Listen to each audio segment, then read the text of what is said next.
বিষ্ণুই বলেন জাহান্নামের সবচেয়ে হালকা আযাব কি হবে শোনো। জাহান্নামের সবচাইতে হালকা আযাব হলো ওই ব্যক্তির আযাব যার পায়ে দুটো জাহান্নামের আগুনের জুতা পুড়িয়ে দেয়া হবে। ওই আগুনের উত্তাপে তার মাথার মগজগুলো ভাতের মারের মতো টপ টপ টপ টপ করে বেয়ে বেয়ে পড়বে।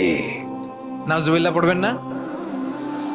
আচ্ছা প্রিয় সিলেট, আওয়াজ করে বলেন এইটা যদি সবচেয়ে লাইট পানিশমেন্ট হয়, সবচেয়ে হালকা পাতলা সহনীয় আযাব যদি হয়, তাহলে ভয়ঙ্কর তোমার আযাবের কি অবস্থা হবে? আমরা কি ওই জাহান্নামে যেতে চাই?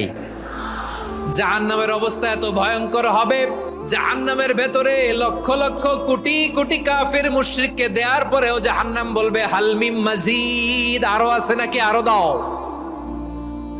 কোটি কোটি কাফেরের দল, মুশরিকের দল, সীমা লঙ্ঘনকারী দল, তাদেরকে যখন জাহান্নামে ফেলা হবে, বড় বড় পাথর খণ্ড জাহান্নামে ফেলা হবে, তারপরও জাহান্নাম বলবে হাল মিম মাজিদ, আরো আছে নাকি, দাও, আরো দাও, আরো দাও। আমার ক্ষুধা নিবারণ হয় নাই, জাহান্নামে তো